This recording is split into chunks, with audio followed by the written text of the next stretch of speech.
Nuestras familias en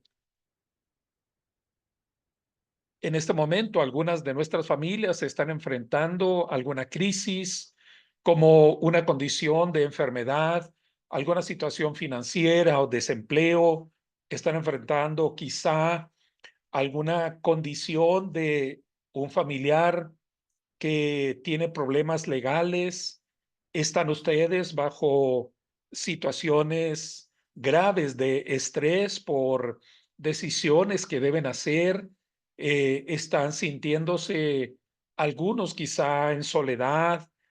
Tal vez hay quienes se siente deprimido, está con una tristeza profunda porque ha perdido su lugar en la vida, sus ámbitos de seguridad, de certeza. Entonces, eh, este tema yo lo preparé cuando empezó la pandemia, porque me preguntaba, ¿y ahora cómo vamos a enfrentarlo? Pasaron varios meses y no terminaba el encierro. Aquí en México se agravaron los problemas de violencia doméstica. Para muchos tuvieron que reducirse en cuanto a sus ámbitos de vida, reducirse en sus alimentos, en los gastos que hacían, porque muchas personas dejaron de recibir beneficios. Entonces nos preguntamos, ¿qué pasa cuando todo aquello en lo que tú confías que va a estar en el orden, va a seguir, pero de pronto se colapsa? Todos tenemos una certeza de que la vida sigue un ritmo, de que las cosas de la vida tienen un orden y así va a ser. Por ejemplo, esta noche nos iremos a dormir, pero tenemos una certeza que mañana, después de unas horas de esta noche, saldrá el sol. Y eso nos da una certeza. Ustedes ya estaban saludándose y diciendo, mañana nos vemos, tenemos una certeza. ¿Qué pasaría si de pronto se pierde la certeza de que va a llegar el nuevo día?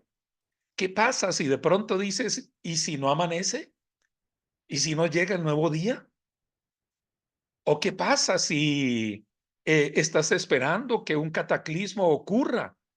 ¿Qué pasa si esas certezas las pierdes? Todos tenemos una certeza o tenemos muchas certezas, con lo cual armamos la vida. Tenemos una certeza. Me voy a dormir, pero mi familia va a seguir. Mi familia va a estar ahí. Tengo una certeza de que tengo un empleo, tengo un lugar en la vida. Pero ¿qué pasa si pierdes esa estructura ¿Ya, que Fabio? da seguridad? ¿Qué pasa si se esfuma la certeza de tu lugar en el mundo, de tu lugar en la vida, de tu lugar con una familia? ¿Qué pasa si se viene abajo? Si pierdes tu estructura familiar por diferentes motivos. Entonces, quise pensar en este tema porque, miren, muchos de nosotros, cuando la vida cambia, en las etapas de la vida, cuando pasamos de la infancia a la adolescencia, a la juventud, cuando vamos hacia la adultez, cuando entramos como adultos mayores, senior citizens, entramos en cambios, muchos de ellos radicales. Cuando alguien se jubila, pierde su lugar, ya no tiene un lugar en una empresa, ya no tiene los mismos ingresos, ya no tiene su mismo ritmo de vida. Entonces, cuando vienen los cambios, muchos de nosotros no estamos preparados. En Proverbios capítulo 30, dice en los versos 2 y 3, ciertamente más rudo soy yo que ninguno. El término rudo se puede también entender como tosco, como poco entendido, como insensato. Más insensato soy yo que ninguno, porque no tengo entendimiento de hombre. Estas son palabras de Agur. Ha habido palabras de sabiduría en el libro de Proverbios y entonces viene aquí alguien que se siente como joven inexperto y dice él, yo no tengo entendimiento, yo ni aprendí sabiduría, no conozco la ciencia del santo. Y voy a compartirles la traducción en Palabra de Dios para Todos, pero perdí el PowerPoint y entonces lo voy a compartir en, en Word. Lo voy a compartir en Word. Y dice en la versión Palabra de Dios para Todos, en esos versículos, dice, soy el hombre más tonto, soy el hombre más insensato de este mundo, pues no entiendo las cosas como un ser humano. No he aprendido a ser sabio y no sé nada acerca de Dios. Creo que como seres humanos llegamos a un punto en donde nos sentimos tan extraviados, nos sentimos tan perdidos, no sabemos qué hacer, no sabemos qué conviene, no sabemos qué decidir, nos sentimos superados. Las situaciones de la vida realmente nos rompen el esquema, tu corazón se rompe, tu esquema mental se desestructura, se viene abajo, como que todo lo teníamos ahí detenido con alfileres y en un momento eso se sumó y entonces ahora, ¿cómo hacerle frente a un mundo que se viene abajo? Bueno, el sabio, el sabio nos dice que hay cuatro seres pequeños, cuatro seres de los cuales nosotros deberíamos de aprender. Como seres humanos, nos definimos como la cumbre, la cúspide de la creación. Como hombres entendidos, llegamos a tener una visualización de la realidad, llegamos a tener un juicio, una opinión sobre el entorno y lo que debemos hacer. Entendemos la vida, hacemos planes, proyectamos, tomamos decisiones y pensamos orgullosamente que no hay nadie de quien podríamos nosotros tomar enseñanza. Pues el proverbista que habla de la sabiduría y que la sabiduría consiste, entre otras cosas, como en entender cómo hizo Dios el universo, comprender las marcas que están de Dios en la creación, porque todas las cosas reflejan a su hacedor. Si tú eres un constructor, lo que tú haces refleja tu personalidad. Si eres un dibujante, si eres un pintor, un artista, en todas las cosas que uno hace está la huella de tu personalidad. Así en la creación están las huellas de Dios. Y esas huellas de Dios en hebreo se llama etzá. Quiere decir o se traduce como el consejo, la marca, la característica de Dios. En todas las cosas que Dios hizo está su marca. Entonces, toda la creación puede enseñarnos algo sobre Dios, revelarnos algo sobre Dios. Y en los versos 24 al 28 de Proverbios, capítulo 30, encontramos la referencia a cuatro pequeños seres de la creación, cuatro animalitos que nos enseñan. Y el proverbista dice que deberíamos de aprender de estos.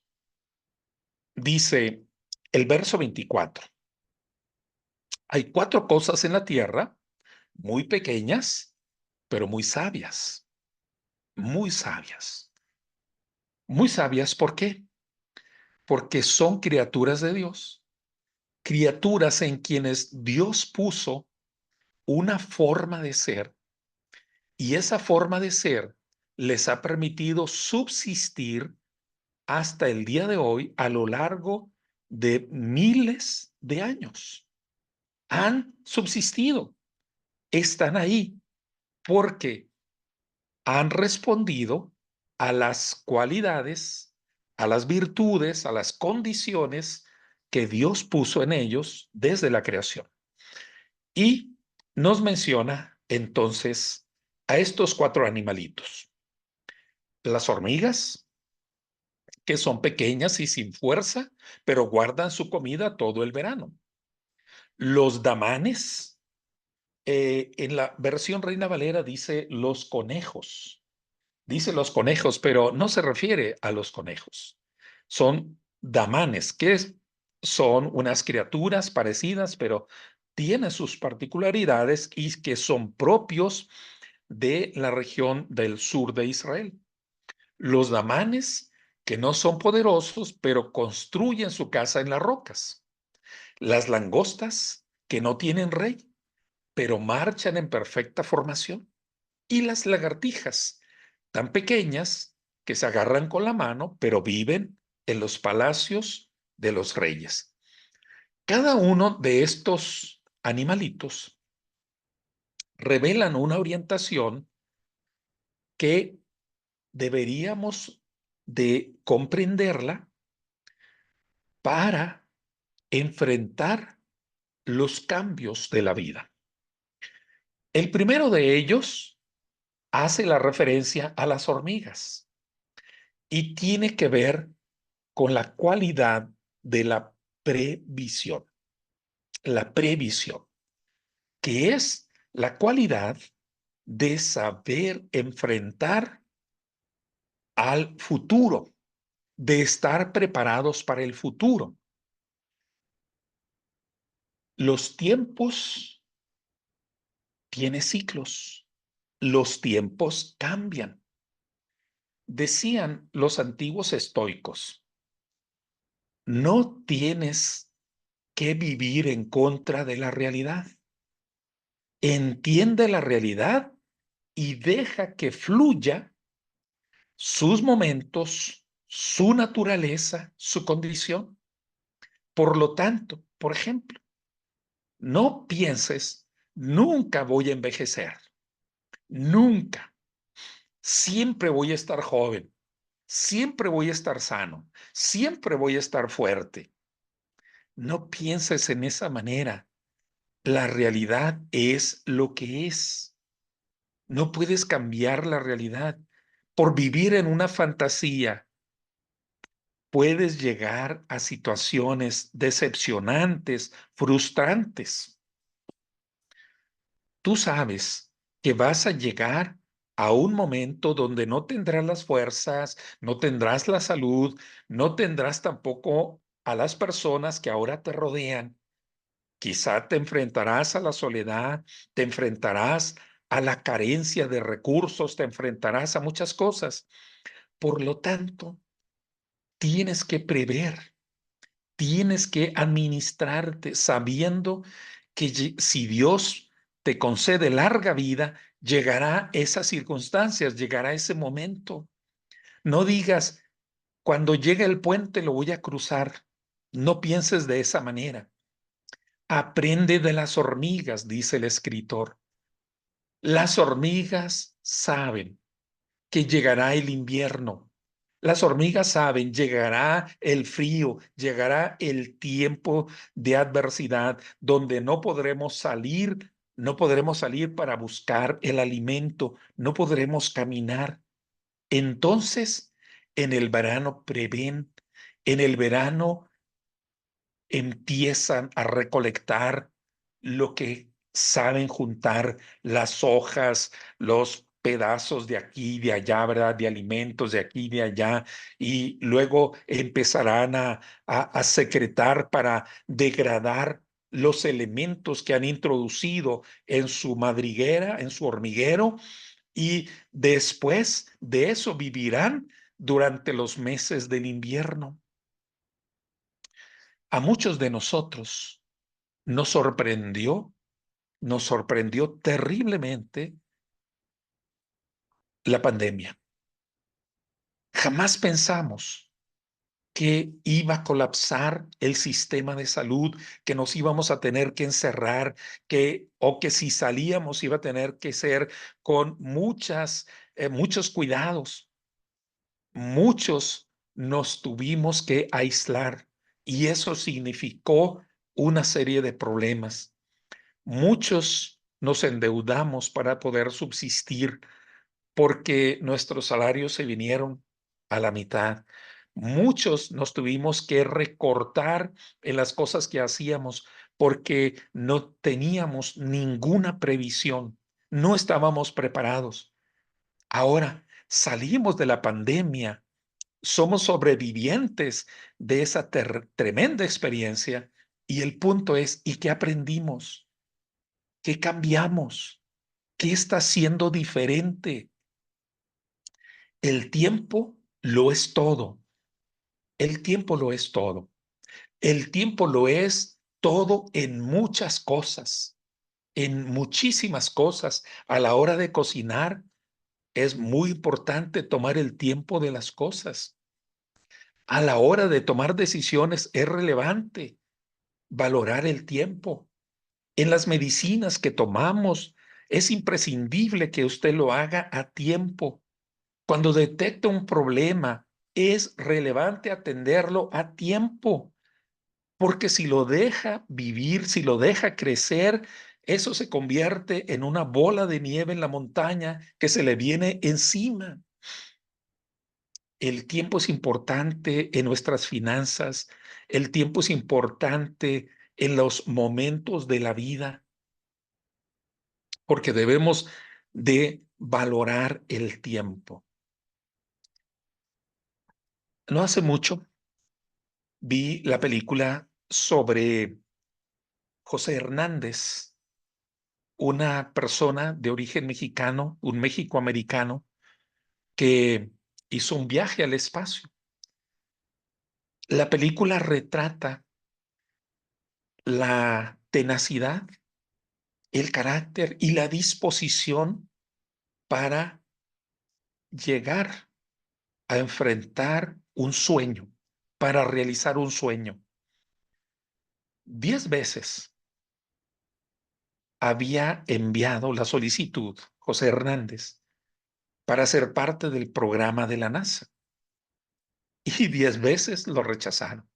Yo creo que leían su solicitud, veían sus datos y le contestaban y le enviaban que había sido rechazado año tras año, año tras año. En la número 10 o después de la número 10, su esposa le dice, ¿qué te parece si en lugar de enviar el documento, en lugar de enviar la solicitud, vas a entregarla tú personalmente? Hazlo tú personalmente. Y aceptó la propuesta de su esposa, así que se fue a entregar el documento, se fue a entregar la solicitud. Y llegó al edificio y aprovechó en un momento que cruzó el director del programa y se acercó para entregarle la solicitud. ¿Y tú quién eres? Le pregunta. Soy José Hernández.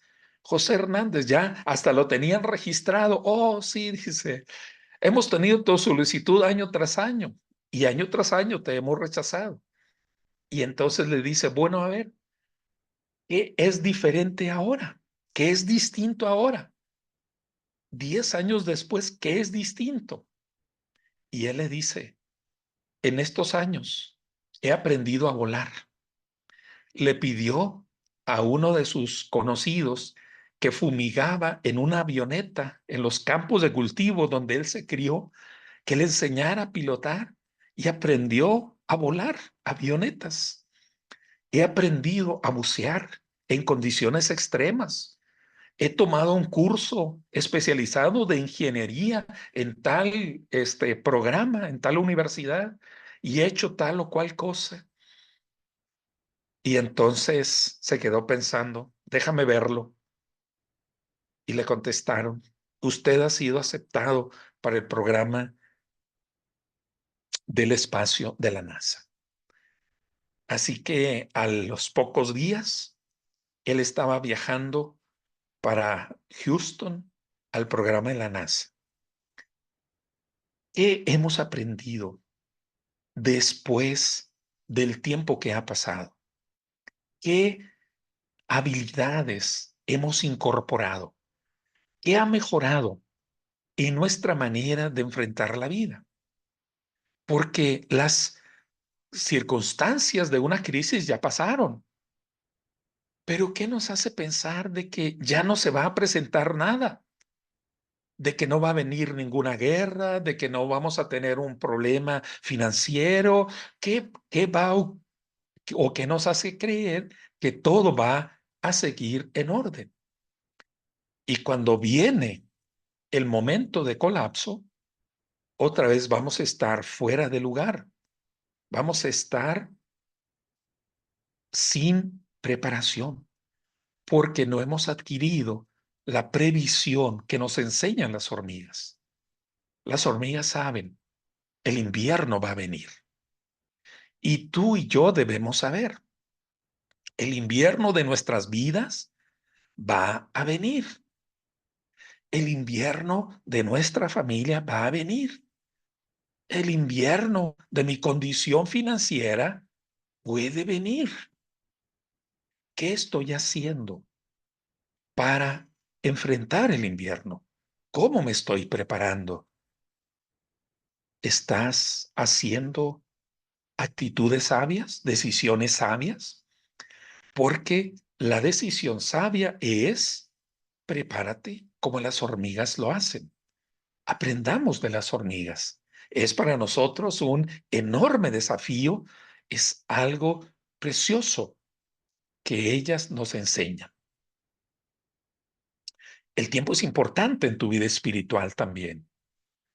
Es necesario vivir la vida con una conciencia de que el momento de Dios para tu vida es ahora.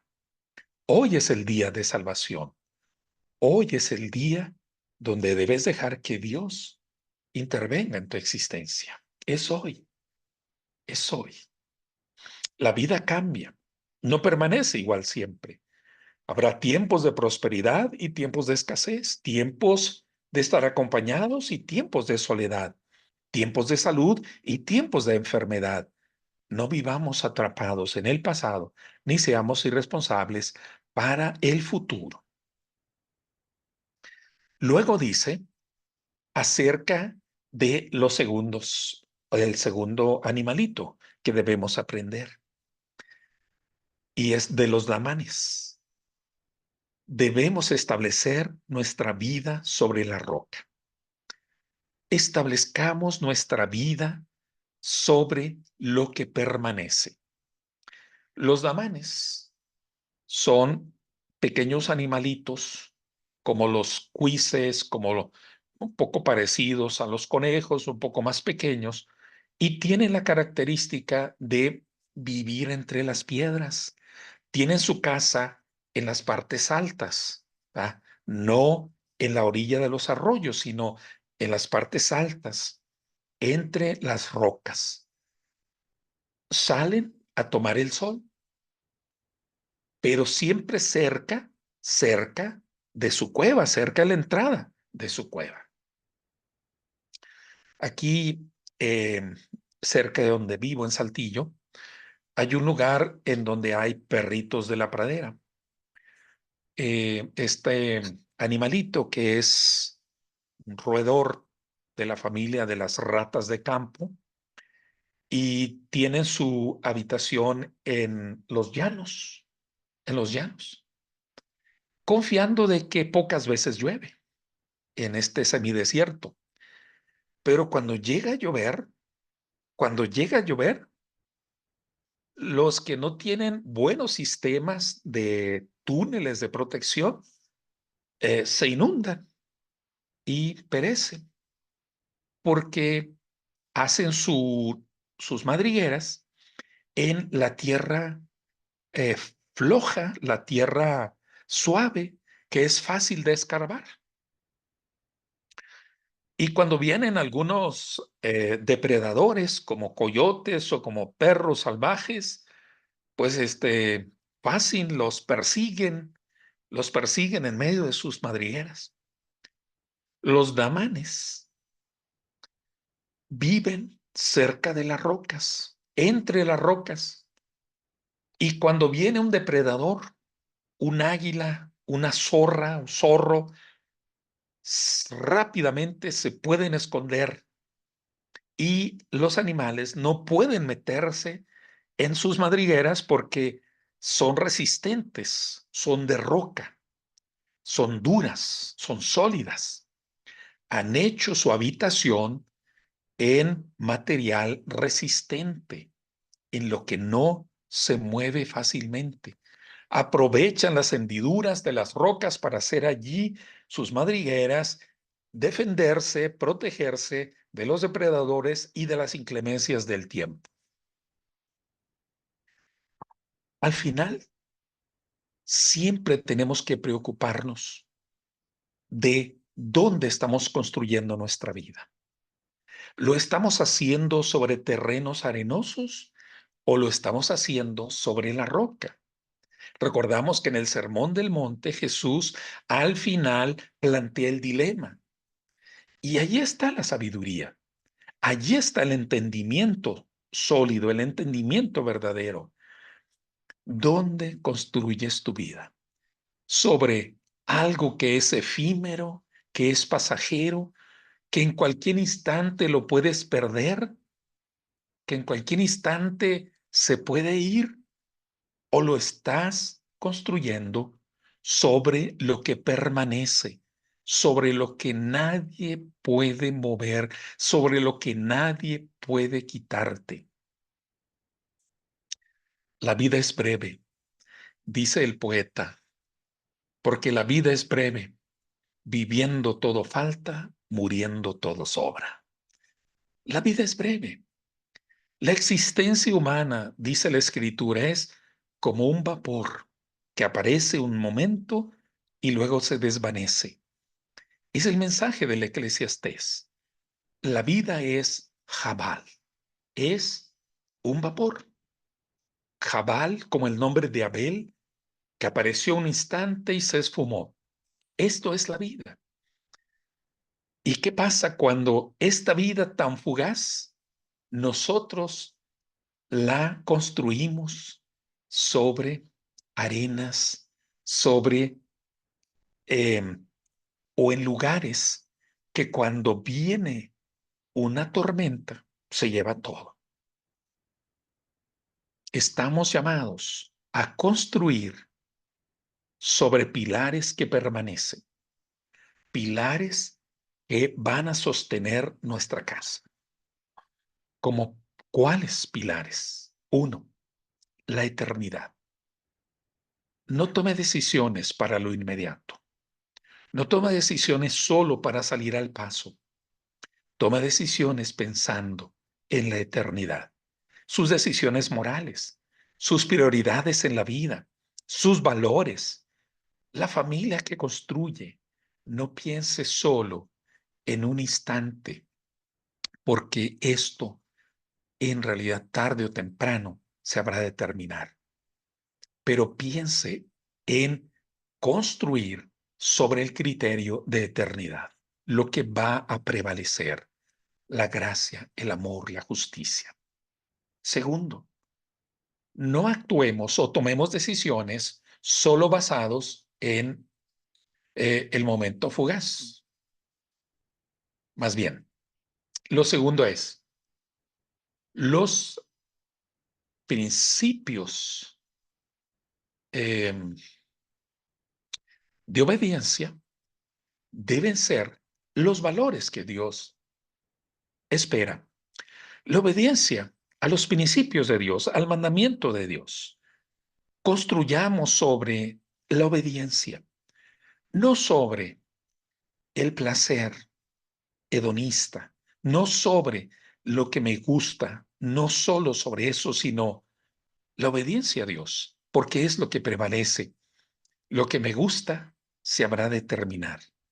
Un momento ya no ya no me gustará o ya no lo podré hacer, pero aquello que es en obediencia a Dios habrá de permanecer sobre la verdad, sobre la rectitud. Otro pilar es la responsabilidad. En la vida no se trata solo de mí, se trata de otros y se trata de Dios. Y se trata de que un día tendré que dar cuenta de lo que hice, como me enseña el relato de Jesús en esa parábola de Mateo capítulo 24, donde se dice que los que recibieron los talentos fueron llamados para dar cuenta qué hicieron de esos talentos. No todo se trata de mí. No es solo mi bienestar, no es solo mi condición cómoda, sino es el llamado que tengo para cumplir en la vida. Y el otro pilar es el pilar del amor, el pilar de la gracia, el pilar de la caridad. ¿Cómo vivimos? ¿Qué me impulsa? ¿Mi forma egoísta? ¿Mi manera solo eh, encerrado en mí mismo? ¿Lo que me agrada a mí? ¿Lo que me beneficia a mí? ¿O estoy pensando también en otros, como es el llamado del Señor? A amar, a servir, a dar. ¿Cómo estoy construyendo? ¿Sobre qué estoy construyendo? Mi casa, mis valores, mi familia, mi vida cotidiana. El desafío es construye tu vida sobre la roca. El tercer animalito del que debemos aprender es de las langostas. De las langostas. Entre paréntesis, no sé si alguno de ustedes ha probado las langostas que vienen de Oaxaca. En Oaxaca atrapan las langostas, las dejan sin alimento varios días y luego los echan al comal y luego cuando salen del comal, así como a las semillitas de calabaza, a las pepitas, ya les ponen su sal, su limón, su saborcito y bueno, nos las comemos aquí en un taco, taco con guacamole, con su salsa, con su pedacito de carne. Eh, Dice de este tercer animalito, las langostas. Las langostas son fácil presa de los devoradores, ¿no? Son pequeños insectos. Uno solo lo agarras y como si nada, ¿no? Lo atrapas. Pero ¿qué pasa cuando esos insectos se juntan en millones? ¿Les ha tocado ver a ustedes una plaga de langostas? ¿Les ha tocado ver un ejército de langostas? Em, Hace muchos años hubo enormes plagas de langostas en Estados Unidos, allá por los 30, los 40. He visto imágenes cómo es que llegaban las langostas a los campos de trigo y en cuestión de horas dejaban limpio un lugar. En Argentina, en los años 40, también hubo plagas de langosta y para combatirlas el gobierno les pagaba a los campesinos para que atraparan las langostas y las enfrentaran, ¿verdad? Porque estaban haciendo destrozos de todos los cultivos, arrasaban con todo lo que encontraban verde a su paso. Las langostas nos dan una lección y la lección es, no te aísles, mantente en comunión. Si estás solo, si estás solo, vas a ser destruido fácilmente, vas a ser atrapado fácilmente, pero si te mantienes en comunión, vas a ser fuerte, porque la unidad verdadera de la iglesia es el poder de Dios obrando en el mundo. La unidad de la iglesia tiene el poder para convencer al mundo. Lo dice el Evangelio de Juan. Este mundo dividido por la economía, por las clases sociales, por las preferencias de partidos políticos o de políticas sociales. Este mundo dividido, que si eres del azul, que si eres del rojo, que si eres de Biden, que si eres de Trump, que si eres de esto, que si eres de aquello, este mundo dividido se destruye a sí mismo y puede ocurrirnos lo mismo en el ámbito de nuestras familias y en el ámbito de la iglesia. Nos puede pasar lo mismo.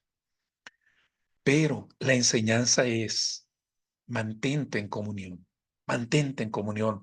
Puedes pensar diferente, pero mantente en comunión porque la unidad salva vidas. Los esfuerzos individuales son insuficientes para alcanzar al perdido. Si unimos los esfuerzos, si unimos nuestros recursos, podemos alcanzar a las personas que habrán de responder a Dios. Pero mientras el mundo sufre, los cristianos nos aislamos por las diferencias. Esta semana leí una historia muy chusca. Se dice que un cristiano se extravió en una isla, naufragó y sobrevivió en una isla, así como Wilson, como la película de este, eh, ya se me olvidó el nombre del actor. Bueno, ustedes se acuerdan del personaje, ¿no? De Wilson, porque convierte a una pelota de voleibol en su amigo, en su socio, en su compañero. Un cristiano se quedó varado en una isla, estuvo por un año y cuando por fin lo rescataron, los rescatistas encontraron que tenía 3 edificaciones y esas edificaciones, el rescatista le pregunta: ¿y esas chozas que se ven ahí? Ah, dice, mira, la de la izquierda es mi casa y la de la derecha es mi iglesia. Y la de en medio le pregunta: oh, dice, es mi antigua iglesia. Mi antigua iglesia fue mi primera iglesia. Él solo se separó, él solo se dividió e hizo una nueva iglesia. Bueno, yo sé que ustedes están en un tiempo de complicaciones políticas de la iglesia, pero yo les digo y les conmino: no se aíslen, no se aíslen, mantengan la fraternidad, construyan sobre el amor, no sobre el enojo, no sobre el odio, construyan sobre el amor, porque solo el amor es digno de fe. Y solo el amor puede alcanzar la unidad, puede lograrse la unidad. En el Sudamérica, cuando llegaron los migrantes que venían de Alemania, de Rusia, de Polonia, de diferentes lugares, llegaron a donde les repartieron tierras. A algunos les tocó un espacio de selva, les dieron 1 hectárea en la selva. Pero muchos de ellos no tenían herramientas, no tenían instrumentos de labranza, de trabajo.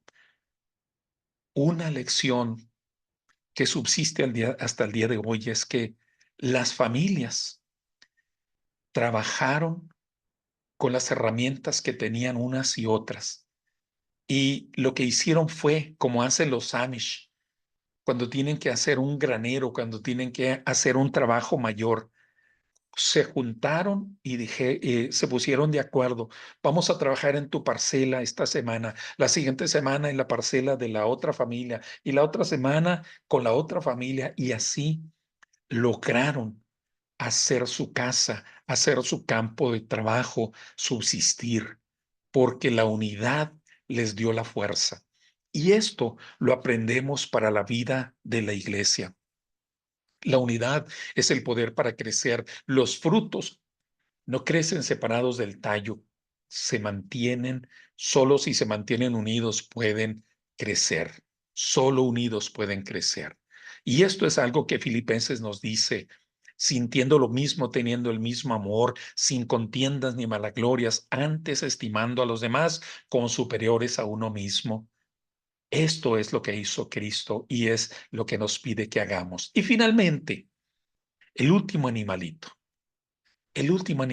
las lagartijas. Las lagartijas. ¿Qué nos enseñan las lagartijas?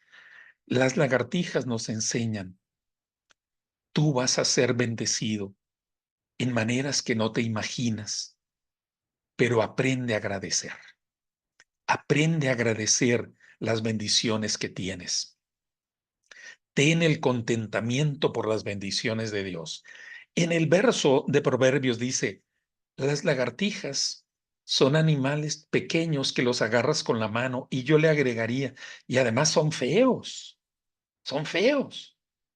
aunque algunos sí los tienen de mascotas, ¿verdad? Tienen lagartijas de mascotas, pero son feos. Pero fíjense bien que las lagartijas puede ser que habiten en la recámara del rey. Puede ser que una lagartija, sin darse cuenta, se encuentre en la habitación del hombre más rico. Puede ser que esté en el dormitorio del hombre más poderoso. Sin darse cuenta, fue caminando, se fue yendo por las paredes y de pronto encontró un hueco y aparece en la habitación de la persona más rica. Tú no sabes, pero Dios te puede poner en lugares tan especiales. Dios te puede proveer de la bendición más extraordinaria sin que tú la trabajes, sin que tú realmente sueñes con llegar a eso. Solo aprende a agradecer, aprende a agradecer. No todo lo que tienes es por tus logros, es porque alguien te bendijo, es porque alguien estuvo ahí, es porque en realidad Dios te dio las circunstancias, Dios te brindó la oportunidad y te puso en un lugar privilegiado. Yo he podido visitar lugares que en mi vida, con mis recursos, habría podido visitar. Fui a las cataratas del Niágara, conozco las cataratas del Niágara, algunos de ustedes quizá no, ¿verdad? Pero yo me encontré un amigo ahí que me llevó, me quería dejar ahí y echarme en un barril por la catarata, pero no me dejé. Y conozco, por bendición, las cataratas de Iguazú, porque hay una iglesia de Dios que está a 40 kilómetros de esa maravilla. Y he tenido la bendición de estar en otros lugares, no porque yo me lo merezca, ni porque yo tenga los recursos para hacerlo, porque yo soy una lagartija en la mano de Dios y me ha llevado a bendecirme en lugares y con personas tan especiales. Y esto es lo que nos enseña el texto. Vivimos en una sociedad hedonista, orientada por el materialismo, por el consumo, empeñada en complacer el yo. La mayoría de nosotros estamos acostumbrados a altos niveles de bienestar y de comodidades, de placer, de seguridad. Con esto ha surgido la idea de que la felicidad viene de mis logros, de mi reconocimiento, de mis posesiones materiales. Pero en realidad, en realidad, tenemos que aprender que el corazón es engañoso y desesperadamente malvado. Y debido a que todos somos tan fácilmente influenciados por el mundo que nos rodea, nuestros corazones necesitan ser custodiados.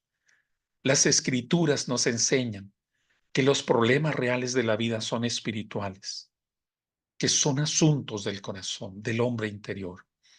La mayoría de las personas que hoy quieren tener éxito de acuerdo con su propia idea de éxito, sin embargo, muchas veces se van a sentir fracasados. ¿Por qué no alcanzan? En realidad el mérito no da para todos. Michael ahí se me fue el apellido, en este momento es un profesor de Harvard que ha escrito un libro que se llama El engaño del dinero o la falsedad del mérito. La falsedad del mérito se llama otro. Y ha explicado cómo es que en realidad no te puedes basar en un esfuerzo del mérito. No digo que no trabajemos, esa no es la enseñanza. No es que no trabajemos, sino no te guíes por ese paradigma, porque en realidad más bien tienes que esperar ser bendecido. Un amigo pastor tenía una frase y me gusta. Dice, yo prefiero ser bendecido que ser inteligente. Yo prefiero ser bendecido que ser inteligente. En la tercera de Juan dice, quiero que seas prosperado en todas las cosas. Prosperado según la bendición de Dios. Prosperado según el regalo de Dios. Y yo deseo que Dios les ponga donde tenga suficiente, donde ustedes reciban en abundancia, pero lo que reciban, agradézcanlo y tengan contentamiento, porque es la gloria de Dios y es la gracia de Dios la que nos habrá de dar realmente la satisfacción, porque es la bendición de Dios la que satisface, dice Proverbios. Seamos sabios, que Dios nos regale la grandeza de ser sabios, pero sabios como su palabra nos lo enseña y aprendamos entonces de estos pequeños animalitos, porque el desafío es grande y en esto realmente hallaremos una verdadera felicidad. Que Dios les bendiga, mis hermanos, el Señor escuche sus plegarias y el Señor provea lo que ustedes necesiten.